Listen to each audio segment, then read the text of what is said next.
Seorang gadis penyandang disabilitas berinisial TP, warga Kecamatan Kemiri, Kabupaten Purworejo, diduga menjadi korban ruda paksa. TP diduga diperkosa oleh orang yang dikenalnya dari media sosial.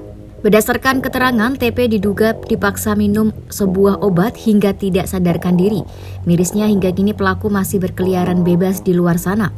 Ayah korban, S, menceritakan peristiwa naas yang menimpa putrinya itu terjadi sekitar 6 bulan lalu, tepatnya pada 6 Juni 2022. Saat itu, sekitar pukul 9 pagi, ia mengantarkan putrinya main ke tempat biasanya, yakni di kedai di depan Polsek Kemiri.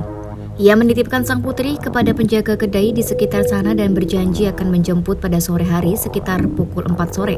Kemudian ayah korban pergi ke Puskesmas Kemiri untuk kontrol kesehatan dan pulang ke rumahnya sekitar pukul 11 siang. Selanjutnya, sekitar jam setengah 4 sore, S pun hendak menjemput anaknya.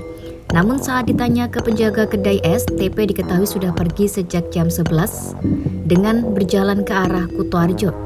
Mengetahui hal itu, ayah korban bergegas mencari ke tempat-tempat yang biasa didatangi korban, semisal di rumah kawan putrinya di desa Kemiri hingga di pasar malam Pituru.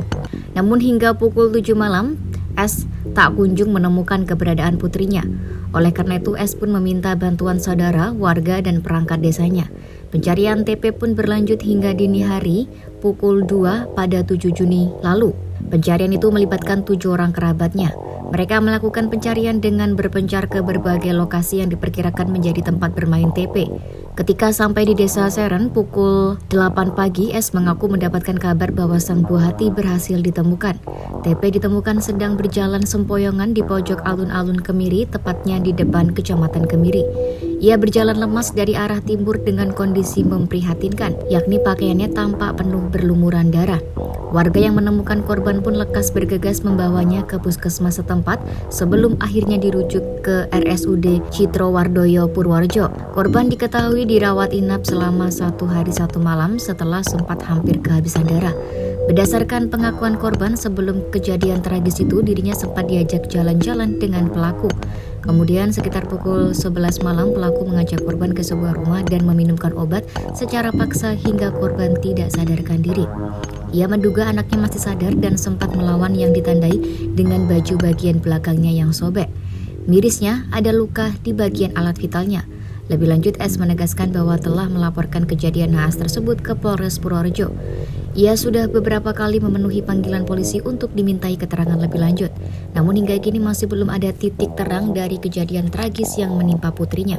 Tak hanya berhenti di situ, bahkan sekitar 1 bulan lalu korban sempat hampir dibawa pergi oleh terduga pelaku.